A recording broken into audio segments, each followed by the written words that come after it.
The bullet grazed so close to Winifred Turner's cheek that she felt the heat of its sear past her skin before it embedded itself in the wooden frame of the survey equipment behind her.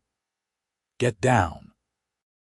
The voice belonged to a man she had noticed earlier that morning, a hired cowboy her father had brought along for protection on this expedition into the Nevada wilderness. His name was Nathan Kane, and up until that moment, she had thought him nothing more than another rough gunslinger her father wasted money on. Winifred dropped to the rocky ground, her skirts tangling around her legs as another shot rang out across the canyon. The year was 1878, and the Turner Survey Company had been contracted to map the mineral-rich territories east of Silver Peak, Nevada. What should have been a straightforward cartography expedition had turned deadly in the span of a heartbeat.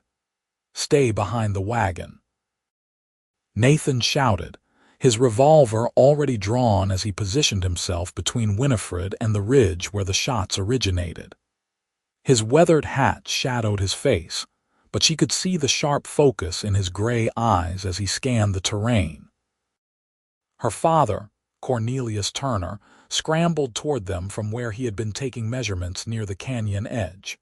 At 53, he was not built for this kind of excitement. His face had gone pale, his hands shaking as he clutched his leather-bound field notes to his chest. "Raiders."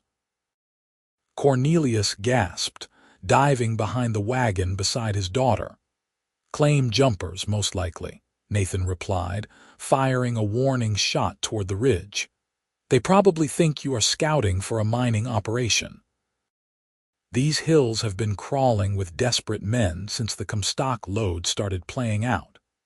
Winifred pressed herself against the wagon wheel, her heart hammering so hard she thought it might break through her ribs. She was 22 years old and had accompanied her father on dozens of surveying expeditions across the West, but never had anyone shot at them before. The frontier was supposed to be civilized by now, or at least that is what people back in San Francisco claimed. 3 more shots echoed across the rocks, splintering the wood dangerously close to where her father crouched. Nathan moved with surprising speed for a man of his size, positioning himself to get a better angle on their attackers. He was tall and broad-shouldered, built like someone who had spent his entire life working hard under the sun. Winifred estimated he was perhaps 26 or 27, young enough to still have quick reflexes but old enough to have developed real skill with a gun. "How many?" Cornelius asked, his voice thin with fear. "3 that I can see," Nathan answered, squeezing off another shot. "Maybe more waiting in reserve." The next few minutes stretched into an eternity of gunfire and shouted threats. The attackers demanded they leave the territory immediately, claimed it was already spoken for by interests that would not tolerate competition.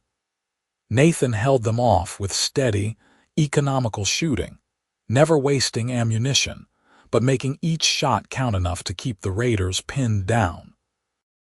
Then, as suddenly as it had started, the shooting stopped. Nathan waited, his revolver still trained on the ridge, his body tense as a coiled spring. Minutes passed in silence, broken only by the whisper of wind through the sage brush. "They are gone," Nathan finally said, lowering his weapon but not holstering it. "Probably figured we were not worth the trouble." Cornelius stood on shaky legs, his face still pale. "We should return to Silver Peak immediately. This is far too dangerous." "No." Winifred surprised herself with the vehemence of her objection. She rose to her feet, brushing dust from her practical traveling dress. "Father, we have a contract. The railroad company is depending on these surveys to determine the best route through this territory. We cannot simply abandon the work because of some lawless bandits." "Your daughter has spirit," Nathan observed, a hint of admiration in his voice. "But your father might be right, Miss Turner. Those men will likely come back with reinforcements. Then we will need better protection," Winifred said, meeting Nathan's gray eyes directly. "You handled yourself well, Mr. Kane. Do you know others like you who might be willing to join this expedition for appropriate compensation?" Nathan studied her for a long moment, and Winifred felt something shift in the air between them. It was not quite attraction, not yet, but rather a mutual recognition of determination and competence.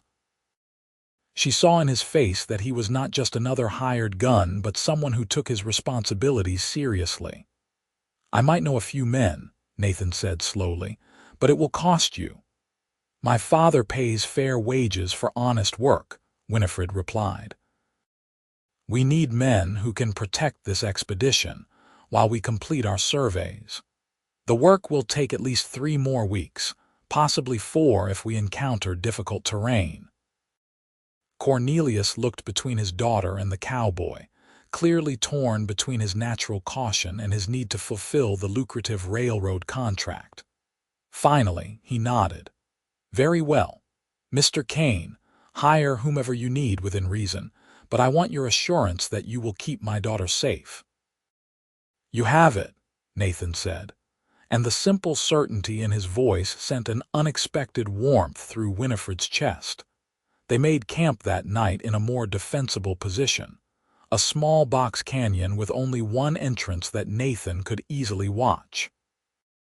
Winifred helped her father organize the survey data they had collected, carefully transcribing measurements into the master journal, while Cornelius prepared the preliminary sketches that would eventually become detailed maps. Nathan sat apart from them, cleaning his revolver and watching the canyon entrance. Winifred found her gaze drifting toward him more often than was strictly necessary. There was something compelling about the way he moved, the quiet confidence he carried.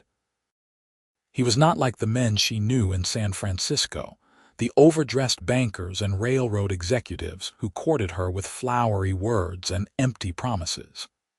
Nathan Kane was solid and real in a way that both attracted and unsettled her. "You are staring," her father murmured without looking up from his sketches. Winifred felt heat rise to her cheeks. "I am merely observing. He did save our lives today." "Indeed he did," Cornelius agreed. "And for that I am grateful, but Winifred, you must be careful. Men like Mr. Kane, they live very different lives from what you are accustomed to. Do not confuse gratitude with something deeper." "I am not a child, father," Winifred said, more sharply than she intended. "I am quite capable of managing my own feelings." Cornelius sighed, setting down his pencil. "You are my only daughter, my only child. Your mother, God rest her soul, made me promise to see you settled well and happy. I worry that this frontier life, exciting as it may be, is not where you will find either security or contentment." Winifred softened her tone. "Mother loved adventure as much as I do. She would have enjoyed these expeditions." "Perhaps," Cornelius conceded, "but she also valued stability, which is why she married a surveyor rather than a cowboy." He gave her a meaningful look before returning to his work. The night passed without incident, and in the morning Nathan rode back toward Silver Peak to recruit additional protection. Winifred watched him go, surprised by the small hollow of disappointment that opened in her chest at his departure. She told herself it was merely concern for their safety, but even as she formed the thought, she knew it was not entirely true. Silver Peak was not much more than a collection of weathered buildings clustered around a played-out silver mine, but it served as a supply point for the scattered ranches and mining claims in the area. Nathan knew most of the men who drifted through town, and he had a good sense of who could be trusted in a fight. He found 2 reliable men at the saloon, both former ranch hands who had worked cattle drives and knew how to handle trouble. Jack Morrison was a lean, weathered man in his 40s with a salt and pepper beard and eyes that missed nothing. Tom Fletcher was younger, maybe 30, with red hair and a quick smile that belied his skill with a rifle. Nathan knew both men to be honest and steady, exactly what this job required. 3 weeks of guard duty on a survey expedition, Nathan explained over whiskey. Railroad work, legitimate. The pay is good and the boss's daughter is along, so I need men who can keep their heads and their manners. Jack raised an eyebrow. The boss's daughter, that is unusual. She is unusual, Nathan admitted, surprising himself with the words. Smart, educated, does most of the calculation work for her father, and she has nerve. Bullets were flying yesterday and she barely flinched. Tom grinned. Sounds like you are sweet on her already, Kane. I am being professional, Nathan said firmly, but he could not quite meet Tom's eyes. The job is what matters. Are you in or not? Both men agreed, and by late afternoon the three of them were riding back toward the survey camp with additional supplies and ammunition. Nathan found himself pushing the pace harder than necessary, telling himself it was concern for the camp's security, but knowing it was something more than that. They arrived to find Winifred had reorganized the entire camp in Nathan's absence. She had positioned the survey equipment in a more protected spot and rearranged the supply wagons to create better sight lines for watchmen. When Nathan commented on the improvements, she simply shrugged. It seemed logical, she said. Father is brilliant with maps and measurements, but he has never had much tactical sense. Over the next several days, the expedition fell into a productive rhythm. Cornelius and Winifred would spend their days taking measurements and sketching the terrain, while Nathan and his men kept watch in rotating shifts. The work was painstaking and precise, requiring them to scramble up rocky slopes to establish sight lines and measure angles with heavy brass instruments that gleamed in the harsh Nevada sun. Winifred proved to be tireless. She would rise before dawn to catch the morning light for her father's sketches and work late into the evening transcribing data by lamplight. Nathan found himself watching her work, fascinated by the careful precision of her movements and the intense focus on her face when she was calculating trajectories or plotting coordinates. One evening, after her father had retired to his tent, Winifred remained by the fire, working on a particularly complex set of calculations. Nathan sat nearby, ostensibly keeping watch but in reality finding it difficult to look away from her. You enjoy this work? He asked, breaking the comfortable silence between them. Winifred looked up, surprised. I do, very much. There is something deeply satisfying about taking raw measurements and transforming them into something useful, something that will last. These maps my father and I create, they will guide people for decades, perhaps longer. We are quite literally shaping how people understand the landscape. I never thought of it that way, Nathan admitted. I have used maps plenty, but I never considered the work that went into making them. Most people do not, Winifred said with a slight smile. They see a line on paper and assume it was always there, obvious. But every line represents hours of observation and calculation. My father taught me that precision matters, that the difference of even a few degrees can send someone miles off course. Sounds like a good philosophy for more than just map-making, Nathan observed. Winifred met his eyes and something electric passed between them. I suppose it is. In all things, it pays to be precise about what you want and where you are going. Nathan cleared his throat, suddenly aware of how close they were sitting. And where are you going, Miss Turner? After this expedition, I mean. Father has another contract waiting in Colorado, Winifred replied, returning her attention to her calculations but with less focus than before. Railroad work again, surveying possible routes through the mountains. After that, who knows? There is so much of this country that still needs mapping. That is a hard life, Nathan said. Always moving, never settling down, says the cowboy, Winifred countered with a hint of amusement. "I suspect you have not stayed in one place for very long either, Mr. Kane." "Nathan," he corrected. "And you are right. I have been drifting since I was 16, working cattle drives, doing ranch work, whatever needed doing. Never saw much point in putting down roots." "Never?" Winifred asked, and there was something in her voice that made Nathan's heart beat faster. "Never found a reason to," he said carefully. "Until—" He trailed off, but the unspoken words hung in the air between them. Winifred set down her pencil, her hands trembling slightly. The fire crackled and popped, sending sparks drifting up into the vast darkness of the Nevada night. "We should both get some rest," Winifred said finally, her voice barely above a whisper. "Tomorrow will be a long day." "Miss Turner," Nathan began, but she was already gathering her papers and retreating to the tent she shared with her father. Nathan sat by the fire for a long time afterward, wrestling with feelings he had not expected and was not entirely sure what to do with. He was a hired gun, a drifter, a man with no prospects beyond his skill with a weapon and his willingness to work hard. Winifred Turner was educated, accomplished, the daughter of a successful businessman. The gulf between their stations was vast, and yet when he looked at her, all he could see was the spark in her eyes and the sound of her laughter when something pleased her. The next day brought new challenges.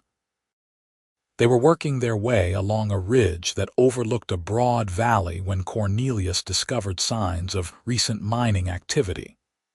Fresh tailings spilled down the hillside, and the remains of a camp suggested people had been working the area within the past few weeks.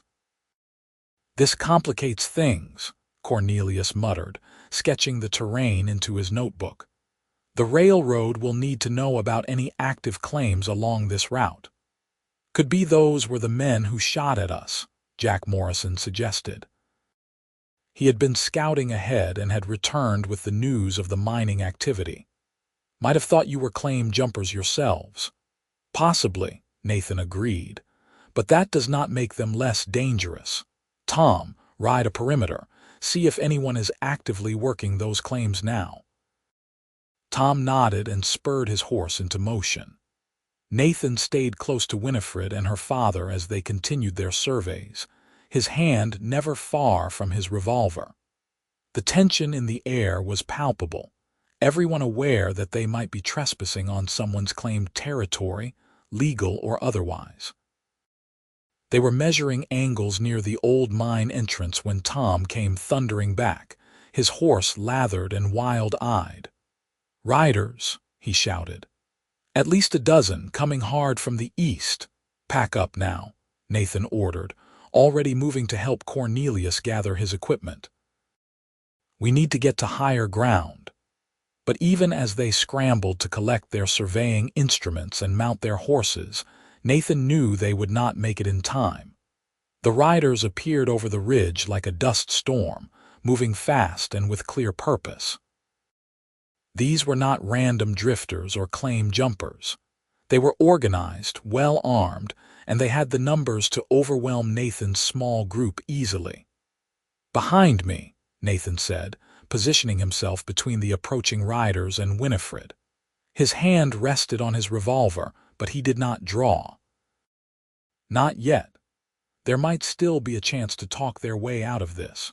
The riders pulled up in a semicircle, boxing Nathan's group against the rocky hillside. Their leader was a hard-faced man in his 40s with a marshal's badge pinned to his vest, though Nathan suspected the badge was about as legitimate as a $3 bill. "You folks are on private property," the man announced. "This entire valley has been claimed for mineral rights."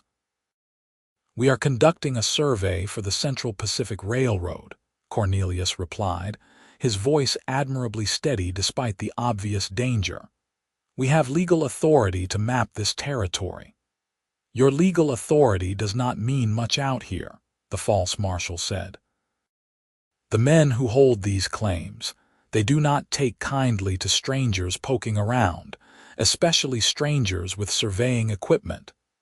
We are not interested in mining claims, Winifred spoke up, urging her horse forward despite Nathan's warning look.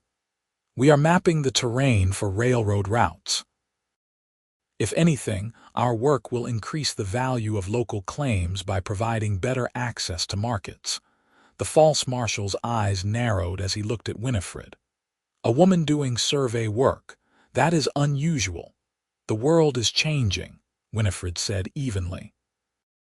Women are capable of far more than you might think. Nathan tensed, ready to draw if the man made any threatening move toward Winifred.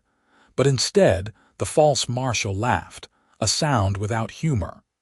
Maybe so, he said, but the world out here changes slower than most places. I am going to give you folks one warning out of courtesy. Pack up your equipment and head back to Silver Peak. Do not come back to this valley. If I see you here again, I will not be so friendly. We have a contract to fulfill, Cornelius protested. Then fulfill it somewhere else, the false marshal said flatly. This valley is off limits. That is the only warning you are going to get. He wheeled his horse around, and his men followed, leaving Nathan's group in a cloud of dust and suppressed fear. No one spoke until the riders had disappeared over the ridge. We cannot let them intimidate us, Winifred said immediately. Father, we need those measurements to complete the survey. That valley is crucial for the railroad's route planning. Your daughter is brave, Turner, but those men were serious, Jack Morrison said. We are outgunned and outmanned. Sometimes discretion is the better part of valor. Nathan was silent, thinking hard. Finally, he said, there might be another way. If we come back at night, work by moonlight and the stars, we could get the measurements you need without those men knowing we are here. Cornelius looked skeptical. Night surveying is difficult and less accurate.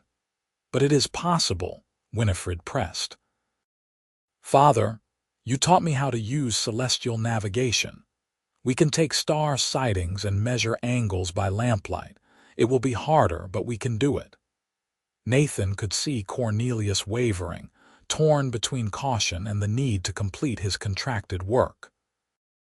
I can only protect you if you trust me, Nathan said quietly. And I think this is the best option we have. Very well, Cornelius agreed finally, but we wait a few days. Let those men think we have given up and left the area. Then we will make our attempt. They retreated to a camp several miles away, hidden in a narrow canyon where they could not be easily observed. The waiting was hard on everyone's nerves, but Nathan used the time to scout the valley thoroughly, learning every approach and escape route. If they were going to do this, they would need to do it perfectly. During those days of waiting, Nathan found himself spending more time with Winifred. She was curious about his life, asking questions about the cattle drives and ranch work that had occupied most of his adult years. In turn, he learned about her childhood in San Francisco, how her mother had died when Winifred was 12, and how her father had started bringing her on expeditions as a way to deal with their shared grief. I think he was afraid to leave me behind, Winifred admitted one evening as they sat together away from the main camp. Afraid that if he did, he might lose me too somehow. So instead, he taught me everything he knew. Mathematics, surveying, cartography. I learned to read maps before I learned to read novels. Sounds lonely, Nathan observed. Sometimes, Winifred agreed, but also exciting. I have seen more of this country than most women ever will. I have stood on mountains and looked out over valleys that few people have ever named. There is value in that, even if it meant missing out on more traditional experiences. Do you regret it? Nathan asked. Not having the traditional life, Winifred considered the question carefully. No, I do not think I would have been happy with traditional expectations. Sitting in a parlor doing needlepoint, waiting for some man to decide my worth based on my dowry and my ability to manage servants. That would have felt like dying slowly. "You are remarkable," Nathan said, and the words came out more intense than he had intended. Winifred turned to look at him, her eyes reflecting the starlight. "You barely know me." "I know enough," Nathan replied. "I have seen how you work, how you think, how you face danger without flinching. I have seen your kindness to your father and your determination to do good work. That is enough to know you are remarkable." The air between them grew heavy with unspoken possibilities. Winifred leaned toward him slightly, and Nathan felt his heart hammering in his chest. He could smell the faint scent of sage and soap in her hair, could see the pulse beating in the hollow of her throat. "Nathan," she whispered, and the sound of his name on her lips nearly undid him. But before anything more could happen, Tom Fletcher called out from the camp, needing Nathan's advice on the watch rotation for the night. The moment broke, and Winifred pulled back, her cheeks flushed. "We should return," she said, and Nathan could hear the regret in her voice that matched his own. On the third night, when the moon was waning but still bright enough to provide working light, they made their move. Nathan, Jack, and Tom rode in first, confirming that the valley was empty of the false marshal and his men. Then Cornelius and Winifred followed, bringing the surveying equipment packed carefully to muffle any sound. Working by lamplight and starlight was as difficult as Cornelius had predicted. Winifred held the lamp steady while her father made his measurements, her arms aching from the strain of keeping the light constant. Nathan and his men kept watch at various points around the valley, ready to signal at the first sign of trouble. The hours crawled past with agonizing slowness. Every sound made them freeze, certain they had been discovered. A coyote's howl nearly made Winifred drop her lamp. An owl swooping past caused Cornelius to fumble his transit and nearly drop the expensive instrument. But gradually, the work got done. Cornelius measured angles and distances, sketched terrain features by lamplight, took sightings on stars to confirm their position. Winifred recorded everything in the field journal, her handwriting cramped and precise despite the difficult working conditions. Dawn was just starting to gray the eastern sky when Cornelius finally declared they had all the measurements they needed. Nathan helped them pack the equipment quickly, every nerve on edge. They had been lucky so far, but their luck would not hold if they were caught in the valley in broad daylight. They were halfway back to their hidden camp when Jack Morrison came galloping up, his face tight with worry.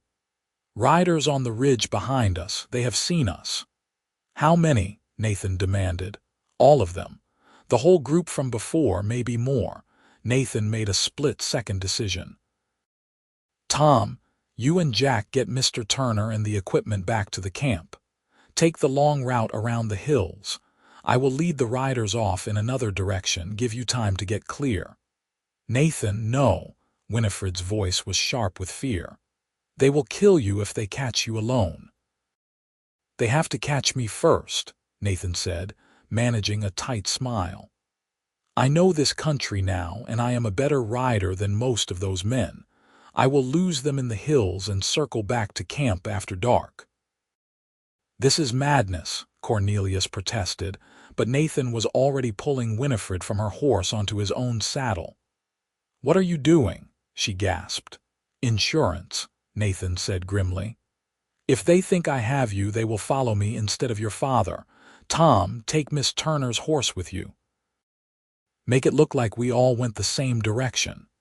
Before anyone could argue further, Nathan spurred his horse into a gallop, holding Winifred tight against his chest.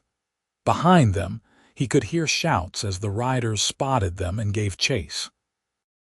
Winifred clung to Nathan as they raced across the rough terrain, the horse stretching out in a flat run that ate up the ground. Nathan guided the animal with practiced skill, choosing routes that would be difficult for followers, using every dip and fold in the land to buy them seconds of advantage. "This is insane," Winifred shouted over the thunder of hooves. Probably, Nathan agreed, urging the horse up a rocky slope that made it nearer impossible for their pursuers to follow without slowing. But it is working so far. They rode hard for over an hour, Nathan constantly changing direction, using every trick he knew to confuse their trail. Gradually, the sounds of pursuit faded, and Nathan allowed the horse to slow to a walk, giving the exhausted animal a chance to catch its breath. "I think we lost them," Winifred said, her voice shaking slightly now that the immediate danger had passed. "For now," Nathan agreed. "But we are a long way from camp and they will be looking for us. We need to find a place to hole up until dark." He guided the horse toward a cluster of rock formations he had noticed during his earlier scouting. There, hidden among the boulders, was a small opening that led to a shallow cave, barely large enough for 2 people and a horse, but offering concealment from anyone passing nearby. Nathan dismounted and helped Winifred down, then led the horse into the cave's dim interior. Winifred sank down onto the sandy floor, her face pale and her hands trembling from the aftermath of fear and excitement. "Are you hurt?" Nathan asked, kneeling beside her. "No, just frightened," Winifred admitted. "And angry at myself for being frightened. This is not my first dangerous situation." "Being frightened is not weakness," Nathan said gently. "It is your mind telling you to be careful. Courage is not the absence of fear. It is doing what needs to be done despite being afraid." Winifred looked up at him, and in the dim light of the cave her eyes were luminous. "You were not afraid at all back there, were you?" "I was terrified," Nathan said honestly. "Not for myself, but for you. The thought of those men catching us, of something happening to you." He trailed off, unable to finish the sentence. "Nathan," Winifred said softly, reaching up to touch his face. Her fingers were cool against his sun-warmed skin. "What is happening between us?" "I do not know," Nathan admitted, though that was not entirely true. He knew exactly what was happening. He was falling in love with her, had been falling since the moment she stood up to argue for continuing the expedition despite being shot at. "This is not something I planned for or expected." "Nor I," Winifred whispered. "You are nothing like what I thought I wanted. You are rough and dangerous, and you live a life completely opposite to everything I have known. But when I am with you, I feel more myself than I ever have. I feel brave and capable and seen in a way that no one else has ever made me feel." Nathan closed the distance between them, his hand coming up to cup her cheek. "If I kiss you right now, it will change everything." "Then kiss me," Winifred said, her voice steady despite the tears that had started to gather in her eyes. "Change everything." Nathan kissed her with all the pent-up longing and fear and desperate hope that had been building inside him for weeks. Winifred kissed him back with equal fervor, her hands tangling in his hair, her body pressing against his. The kiss was clumsy at first, both of them fumbling with the newness of it, but then they found their rhythm, and it became something transcendent. When they finally broke apart, both breathing hard, Nathan rested his forehead against hers. "We are in a cave hiding from men who want to kill us," he said. "This is possibly the worst timing for this conversation." Winifred laughed, a sound that was half joy and half sob. "When have we ever had good timing?" "Fair point," Nathan conceded. "Winifred, when this expedition is over, when your father has fulfilled his contract and you head off to Colorado for the next job, I want to come with you." "As a hired guard?" Winifred asked, and there was a hint of hurt in her voice. "As whatever you will have me as," Nathan said earnestly. "Guard, helper, partner. I do not care what you call it. I just know that I do not want to be apart from you." "My father will object," Winifred warned. "He will say you are unsuitable, that you have no prospects, that I am throwing my life away." "He would not be wrong," Nathan said. I do not have much to offer you beyond my gun and my loyalty and whatever I can earn with my own 2 hands. I am not educated like you. I have never been to San Francisco or any other big city. I am just a cowboy who has been drifting his whole life." "You are selling yourself short," Winifred said fiercely. "You are brave and competent and honorable. You see me as a whole person, not just as someone's daughter or a curiosity because I can do mathematics. You treat me as an equal. Do you have any idea how rare that is?" "I treat you as an equal because you are my equal," Nathan said simply. "Probably my better if I am being honest." Winifred kissed him again, softer this time but no less meaningful. "Then we are in agreement. When this expedition ends, you come with me to Colorado. We will figure out the details as we go." They spent the rest of the day in the cave, taking turns keeping watch at the entrance while the other rested. Nathan taught Winifred how to clean and load his revolver, insisting she should know how to defend herself if something happened to him. Winifred, in turn, showed him some of the finer points of surveying, explaining how the complex mathematics translated into lines on a map. As the sun began to set, painting the desert in shades of orange and purple, they prepared to make their way back to camp. Nathan scouted ahead on foot, confirming that the coast was clear before he helped Winifred back onto the horse. The ride back was slower and more careful, Nathan taking a circuitous route to avoid any chance of running into the false marshal's men. It was well past midnight when they finally reached the hidden canyon where they had left the others. Cornelius met them at the canyon entrance, his face a mixture of relief and anger. "Thank God you are safe," he said, pulling Winifred into a tight embrace before turning a hard look on Nathan. "That was an incredibly reckless thing you did, taking my daughter like that. It kept the riders from following you and the equipment," Nathan pointed out. "The plan worked." "This time," Cornelius said sharply. "But what about next time?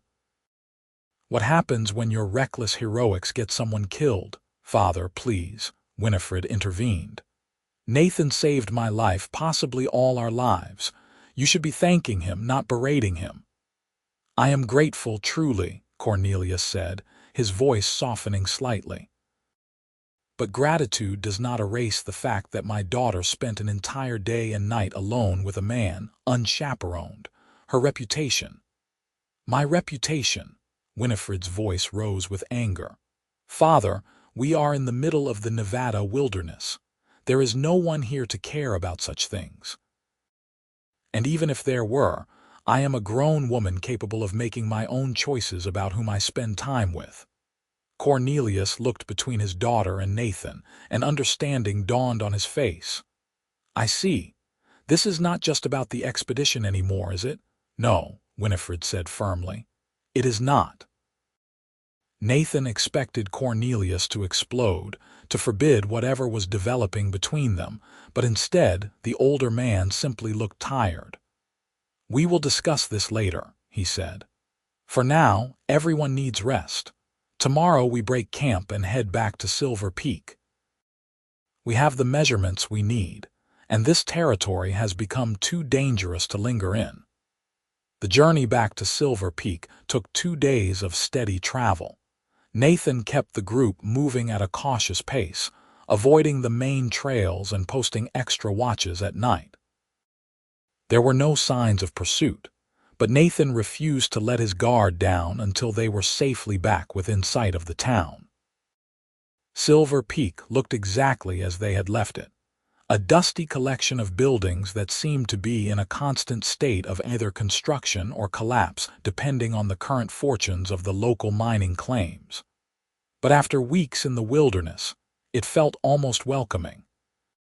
Cornelius secured rooms at the town's only boarding house, and immediately set to work, preparing his final survey reports. Winifred helped him transcribe the field notes and create clean copies of the maps, their hands moving in practiced synchronization, as they transformed raw data into finished products. Nathan, meanwhile, paid off Jack Morrison and Tom Fletcher, thanking them for their good work. Both men accepted their wages with knowing looks that suggested they had figured out what was developing between Nathan and Winifred. "You are a braver man than I am, Kane," Jack said with a slight grin. "Getting involved with the boss's daughter, that is complicated territory." "Everything worth having is complicated," Nathan replied.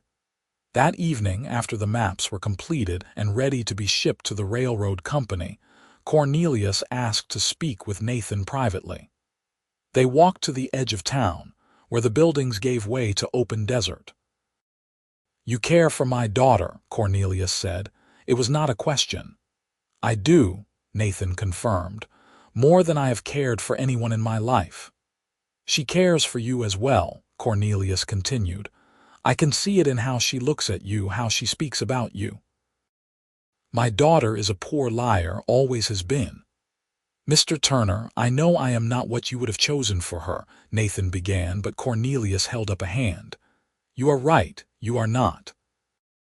If we were in San Francisco, surrounded by suitable young men from good families with proper educations and prospects, I would never have looked at you twice as a potential match for Winifred. But we are not in San Francisco. We are out here, where the rules are different and the measure of a man is based on character rather than pedigree." He paused, choosing his words carefully. "You have proven yourself to be brave, competent, and honorable. You treat my daughter with respect and see her intelligence as an asset rather than an oddity. Those are not small things." "But," Nathan prompted, hearing the unspoken reservation. "But I need to know what your intentions are," Cornelius said. "Are you looking for a temporary arrangement or something more permanent?" "I want to marry her," Nathan said, the words coming out more bluntly than he had intended. "If she will have me, I want to marry her and spend the rest of my life making sure she is safe and happy." Cornelius studied him for a long moment. "You understand what that would mean?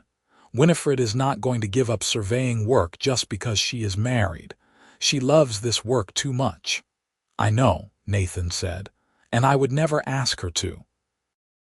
I have been drifting my whole life, taking jobs where I found them. If Winifred will have me, I will drift with her instead.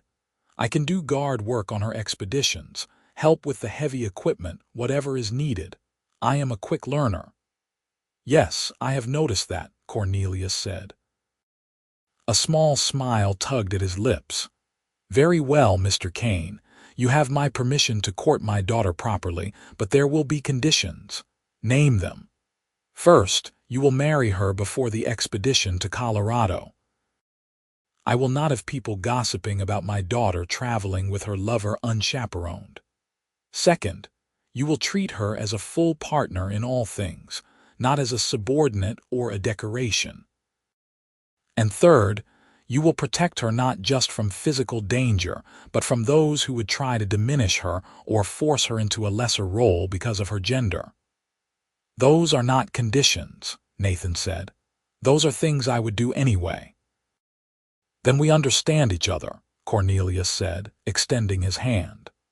Nathan shook it firmly, feeling a weight lift from his chest that he had not realized he was carrying. When Nathan returned to the boarding house, he found Winifred waiting for him on the porch, her face anxious. "Did he forbid us from seeing each other?" "Actually, he gave me permission to court you," Nathan said, unable to keep the grin from his face. "Properly court you, which I believe involves flowers and calling hours and all sorts of things I know nothing about." Winifred launched herself at him, throwing her arms around his neck. "Oh, thank God. I was so worried he would send you away or insist we wait years before making any decisions." "Well, there is one condition," Nathan said, holding her close. "He insists we marry before the Colorado expedition." Winifred pulled back to look at him, her eyes wide. "Marry? Nathan Kane, Are you proposing to me on a boarding house porch in Silver Peak, Nevada? Nathan dropped to one knee, suddenly nervous in a way that gunfights and cattle stampedes had never made him. I do not have a ring yet, and I know I am not the kind of man you probably dreamed of marrying, but Winifred Turner, will you marry me? Will you let me spend my life keeping you safe and supporting your work and trying to be worthy of you? Yes, Winifred said, tears streaming down her face. Yes, of course yes. And you are exactly the kind of man I dreamed of marrying. I just did not know it until I met you. Nathan stood and kissed her, right there on the porch where anyone walking by could see them.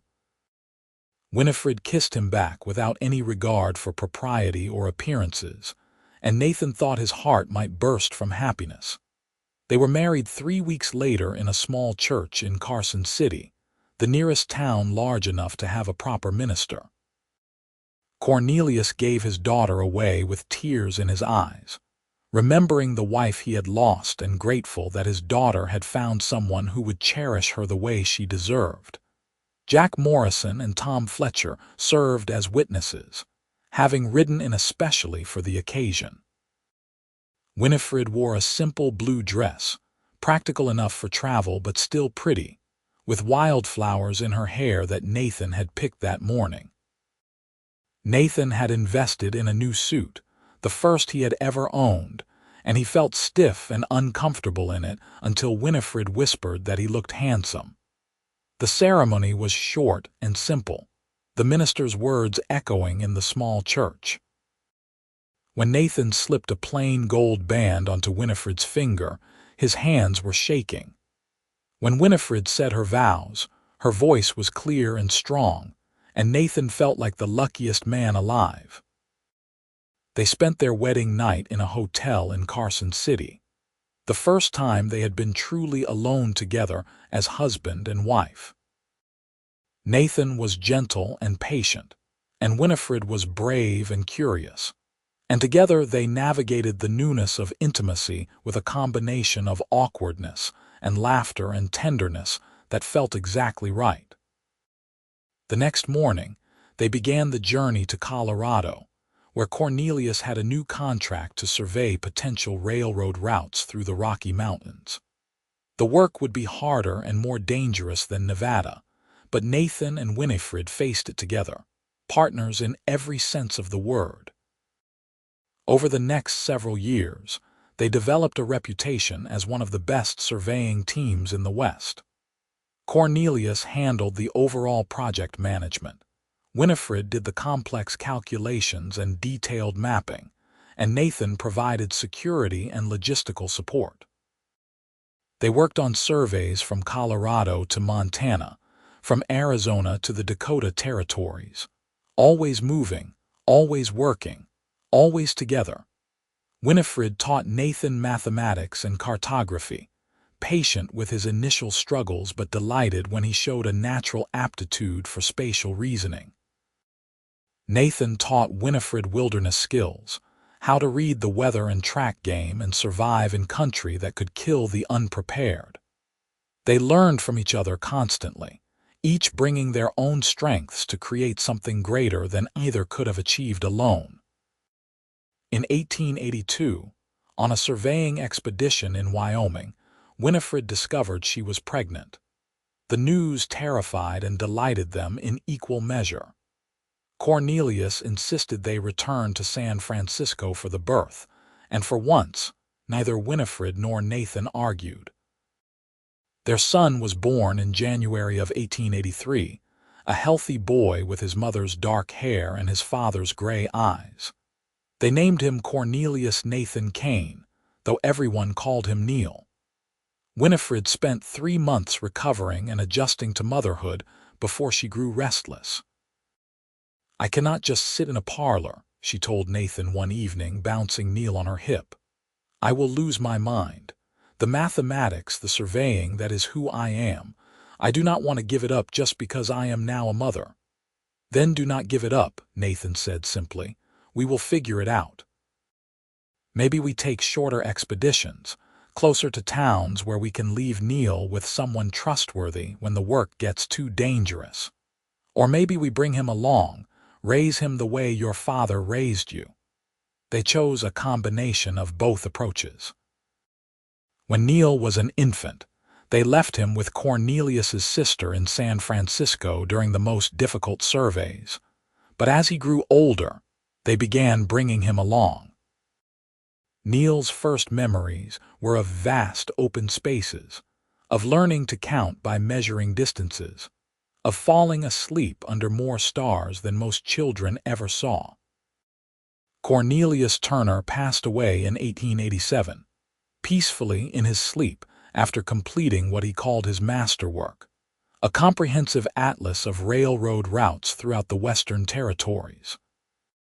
His death hit Winifred hard, but she channeled her grief into work, determined to honor her father's legacy by continuing the surveying work he had taught her. By 1890, Winifred and Nathan had established themselves enough that they could be selective about which contracts they took. They had saved money carefully, invested wisely, and had enough put away that they were no longer living survey to survey. But they continued working because they loved it, because the challenge and the adventure called to them. Neil was 7 years old when he asked his mother why she did not stay home like other mothers. They were on a survey in New Mexico, and Winifred was teaching him how to use a compass. "Because I am not like other mothers," Winifred replied honestly. "And you are not like other children. We are a family that does things differently, and there is no shame in that." "But what if I want to be normal?" Neil asked, with the blunt honesty of childhood.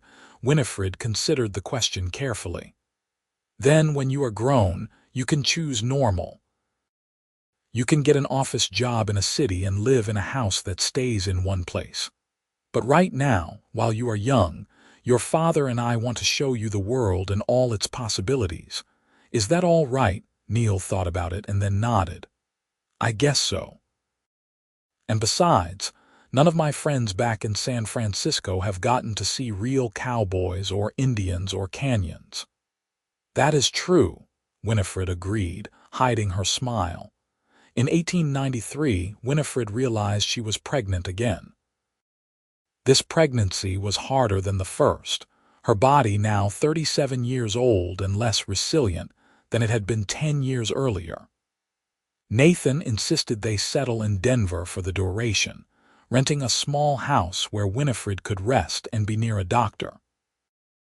Their daughter was born in April of 1894, a tiny but fierce girl they named Margaret Rose Kane. Neil, now 11, was initially disappointed at having a sister instead of a brother, but quickly became fiercely protective of the infant. With 2 children, the logistics of surveying work became more complicated, but Nathan and Winifred were determined to make it work. They took on shorter contracts, stayed closer to established towns, and built a network of trusted friends who could help with childcare when needed. Margaret, unlike her brother, took to the surveying life immediately. By the time she was 5, she could read a compass and do basic calculations in her head. By 8, she was helping her mother with survey measurements and showing a mathematical aptitude that surpassed even Winifred's. "She is going to be brilliant," Winifred told Nathan one evening, watching Margaret work through a complex set of equations with intense concentration. "She takes after her mother," Nathan replied, pulling Winifred close. They were in their 40s now, their bodies bearing the marks of hard years spent outdoors, but Nathan still looked at his wife with the same awe and love he had felt when he first kissed her in that cave all those years ago. As the 19th century drew to a close, the work of surveying changed. The major railroad routes had been established, and new technologies were emerging that made some of the old methods obsolete. Nathan and Winifred adapted, taking on different kinds of projects, mapping water resources for growing towns, surveying land for agricultural development, working with the new national parks to create accurate maps for visitors. In 1902, when Winifred was 46 and Nathan was 50, they made the decision to base themselves permanently in Colorado Springs. Neil was 19 and preparing to attend the Colorado School of Mines, having decided he wanted to study geology. Margaret was 8 and needed more formal schooling than Winifred could provide while traveling. "Are you sure?" Nathan asked as they signed the papers on a small house with a view of Pikes Peak. "You have never stayed in one place for more than a few months in your entire adult life." "I am sure," Winifred said. "It is time. We have had our adventures, seen more of this country than most people ever will. Now I want to watch our children grow and have adventures of their own." But settling down did not mean stopping work entirely. Winifred established a cartography business in Colorado Springs, creating custom maps for various clients and teaching the mathematics of surveying to anyone interested in learning. Nathan worked as a consultant for mining operations, using the knowledge he had gained over decades of travel to help companies navigate difficult terrain safely. They hired a young woman named Sarah to help with the household and with tutoring Margaret. Sarah was herself something of an anomaly, a university graduate who had studied mathematics but found few opportunities to use her education. She and Winifred became fast friends, and Sarah often helped with the more complex mapping projects. One evening in 1905, after completing a particularly challenging map of mining claims in the mountains west of Colorado Springs, Winifred and Nathan sat on their porch watching the sunset paint the mountains in shades of gold and purple. "You have any regrets?" Winifred asked, her head resting on Nathan's shoulder. "About the life we have lived, the choices we made." Nathan thought about it carefully. "No, not one. Everything we have done, every place we have been, every challenge we have faced, it all led us here. To this moment, to this life we have built together. Not even marrying a stubborn surveyor's daughter instead of settling down with some nice conventional woman," Winifred teased. "Especially not that," Nathan said, kissing the top of her head. "You mapped a path to my heart, Winifred Turner Kane, and I have been grateful for it every day since." Winifred turned to look at him, her eyes shining. "You mapped a path to my heart," she whispered, echoing the thought that had come to her years ago but that she had never quite found the right moment to say aloud. "From the moment you stepped between me and those bullets, you were charting a course straight to the center of who I am." "We mapped it together," Nathan corrected gently. "Every measurement, every calculation, every decision about which direction to go, we did it together." They sat in comfortable silence as the stars began to emerge in the darkening sky, the same stars that had guided them through countless nights in the wilderness. The wind carried the scent of pine and the distant sound of Margaret practicing her violin inside the house. Neil graduated from the School of Mines in 1906 and immediately got a position with a surveying company working in Alaska, the last American frontier. He wrote long letters home describing the incredible landscape and the challenges of mapping permafrost and glaciers. Winifred read his letters with pride and a touch of nostalgia for the days when such adventures had been her daily life. Margaret proved to be even more brilliant than her early promise had suggested. By the time she was 14, she was taking university-level mathematics courses and had already published a paper on improved methods for calculating elevation from barometric pressure. Universities were already courting her, and Winifred spent many evenings advising her daughter on how to navigate academic spaces that were still deeply unwelcoming to women. "It will be harder for you than it was for me," Winifred told Margaret honestly. "In the field, people judged me on results. In academia, They will judge you on everything but results. You will have to be twice as good and work twice as hard for half the recognition." "Then I will be twice as good," Margaret said with the fierce determination she had inherited from both her parents. "And I will work twice as hard. And eventually, they will have to recognize me." In 1910, Winifred received a letter from the American Society of Surveyors inviting her to speak at their annual conference. It was the first time they had ever invited a woman to address the full membership, and the invitation acknowledged her decades of work and contributions to the field of cartography. Nathan insisted she accept, despite her initial hesitation. "You have earned this," he said firmly. "You have spent your whole life proving that women can do this work as well as men, if not better. Now you need to stand up and claim that recognition."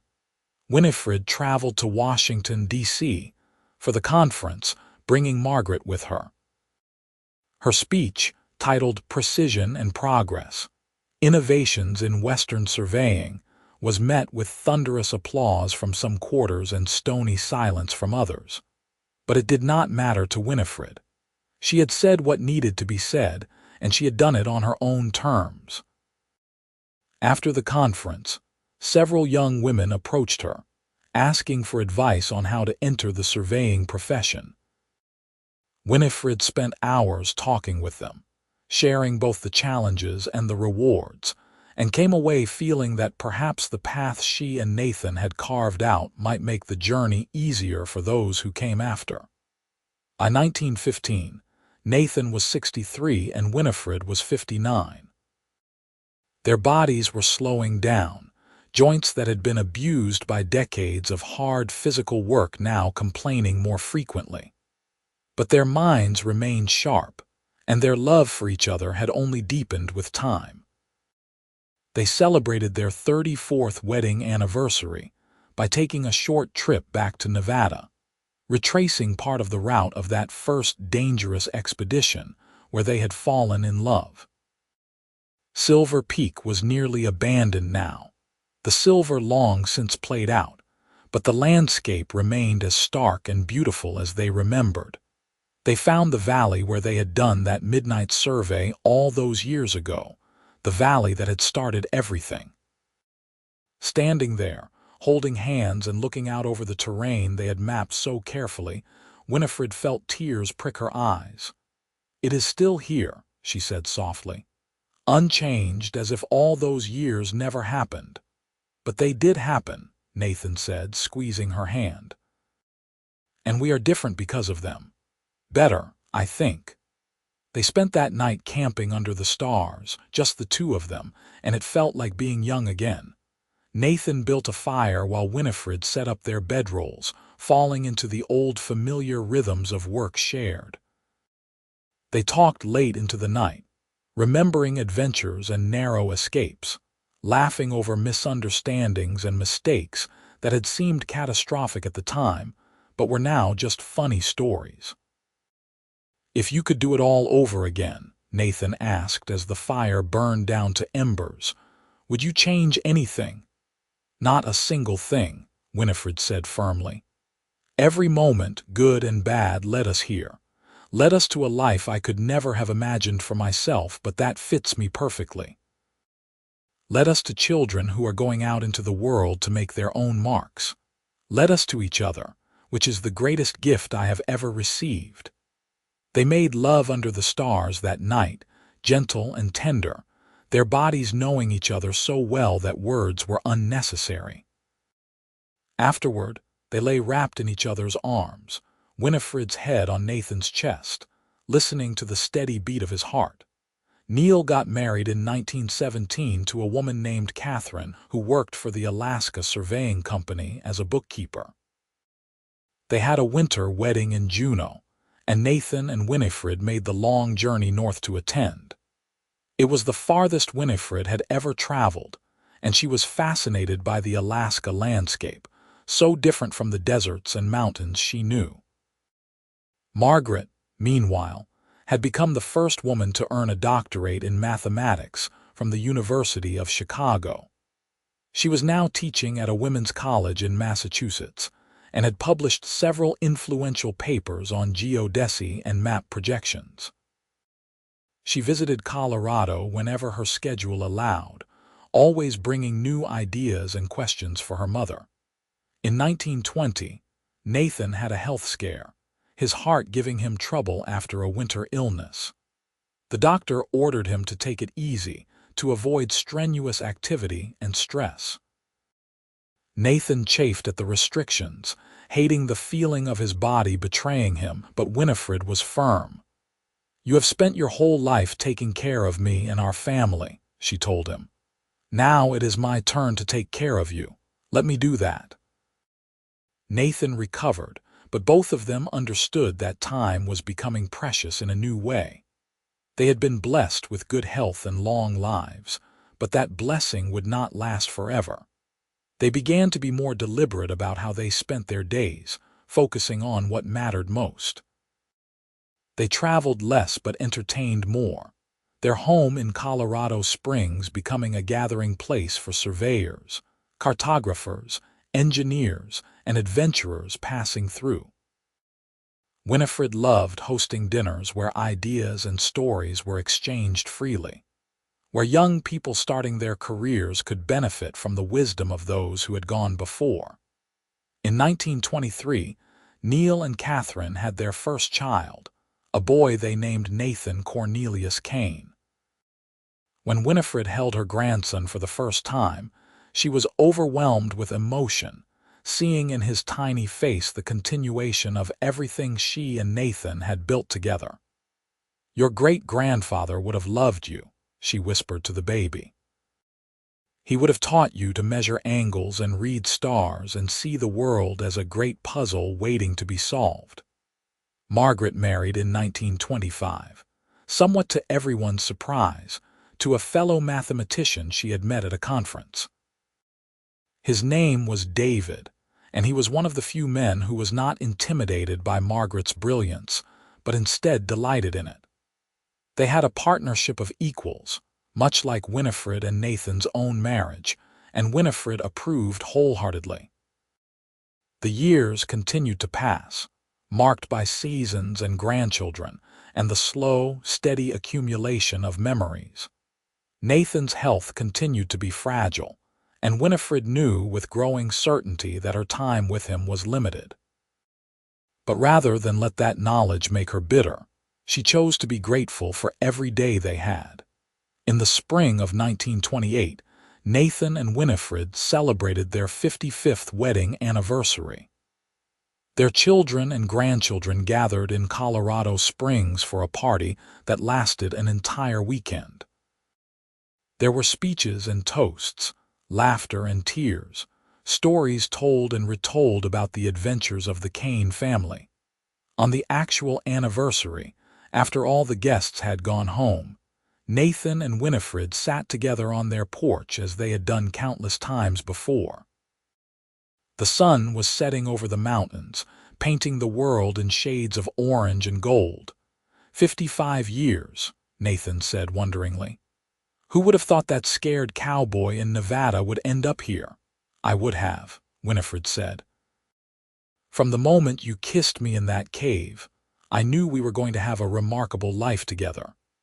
"You mapped a path to my heart," Nathan said, echoing the words Winifred had spoken so many years ago. "And I have been following that map ever since."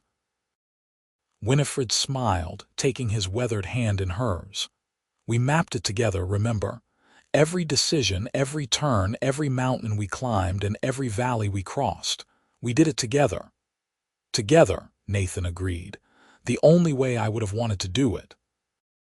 They sat in silence as the stars began to emerge, the same stars that had watched over them through decades of love and partnership. Winifred knew that their story was drawing toward its close, that the final measurements were being taken, the last coordinates plotted. But she also knew that what they had built together, the family they had created, the work they had done, would outlast them both. Nathan passed away peacefully in his sleep in the autumn of 1929, at the age of 77. Winifred woke to find him gone, his hand still clasped in hers, a slight smile on his face as if he had left this world content. The grief was enormous, a canyon that threatened to swallow her whole. But Winifred Kane, who had spent her life taking precise measurements and creating accurate maps, knew how to navigate even the most difficult terrain. She leaned on her children and grandchildren, found solace in her work, and honored Nathan's memory by continuing to live fully and without regret. She lived another 8 years, remaining sharp and engaged until the end. She continued to consult on mapping projects, taught mathematics to anyone interested in learning, and spent long hours with her grandchildren, teaching them the same lessons about precision and courage that her father had taught her. Margaret's first child, a daughter named Winifred Rose, showed early signs of the same mathematical brilliance that had characterized 3 generations of the family. Young Winifred loved to sit with her grandmother, listening to stories of surveying expeditions and daring adventures, soaking up knowledge and inspiration. In the summer of 1937, as Winifred Kane lay in her bed, surrounded by children and grandchildren and great-grandchildren, she thought about the journey her life had taken. From a girl in San Francisco to a woman who had mapped thousands of miles of Western territory, from a surveyor's daughter to a wife and mother and grandmother, she had lived a life rich in love and accomplishment. "Tell me a story, grandmother," young Winifred asked, sitting beside the bed and holding her hand. "What story would you like to hear?" Winifred asked, her voice weak but still clear. "Tell me about grandfather," the girl said. "Tell me how you fell in love." So Winifred told the story one more time, about bullets flying in a Nevada canyon, about a cowboy who stepped between her and danger, about midnight surveys under the stars, about a kiss in a cave that changed everything. She told about building a life together, about the challenges they had overcome and the joys they had shared. "And do you know the most important thing I learned from all of it?" Winifred asked her granddaughter. "What, grandmother?" "That love is not about finding someone perfect or someone who fits what society thinks you should want. Love is about finding someone who sees the real you and loves you for exactly who you are. Your grandfather saw me, truly saw me, and he loved me not despite my unconventional choices but because of them. That is what I want for you, little one. I want you to be brave enough to be yourself and patient enough to find someone who loves you for it." Young Winifred nodded solemnly, storing the words away like the precious gift they were. Winifred Turner Kane passed away peacefully that evening, surrounded by the family she and Nathan had created together.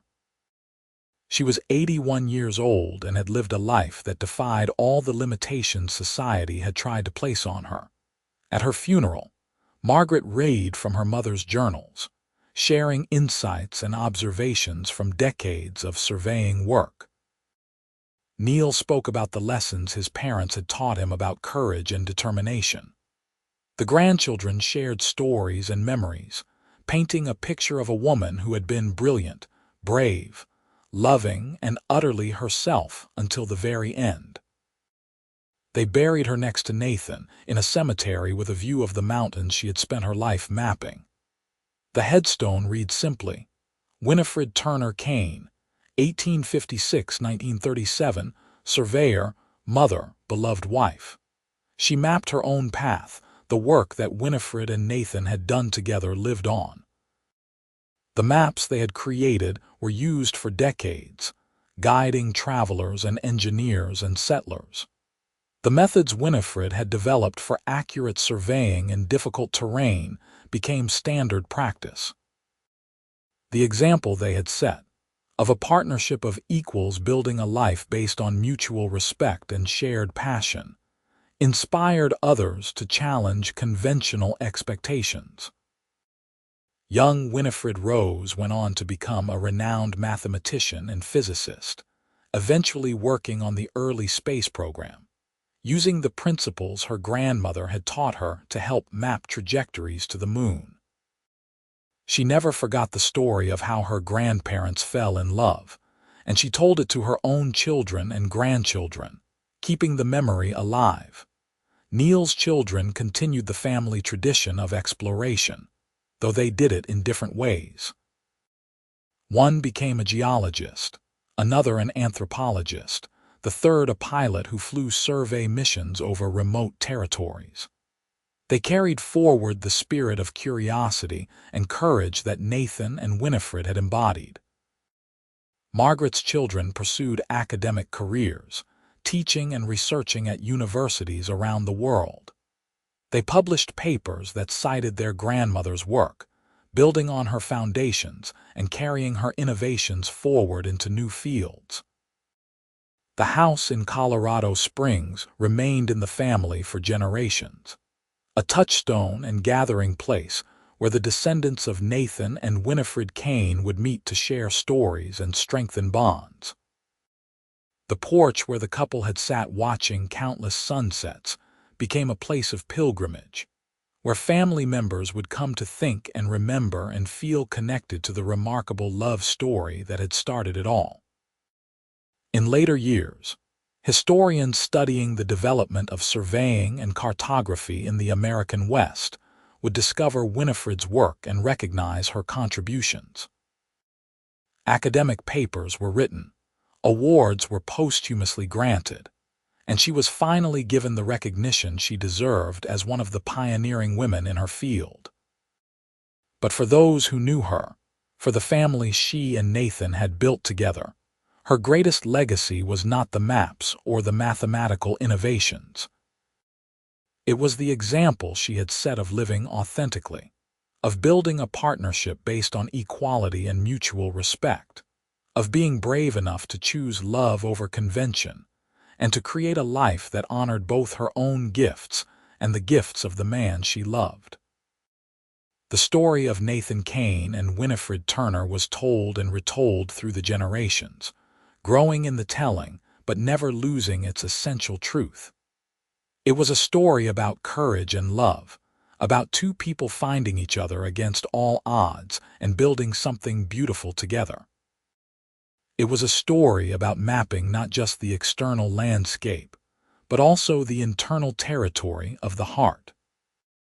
And at the center of it all was that moment in a cave in Nevada, when a young surveyor's daughter looked at a cowboy who had risked everything to protect her and said, "You mapped a path to my heart."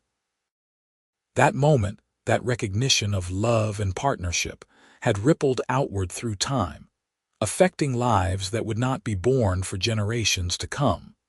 The Wild West they had known, that raw and dangerous frontier, had long since been tamed and civilized.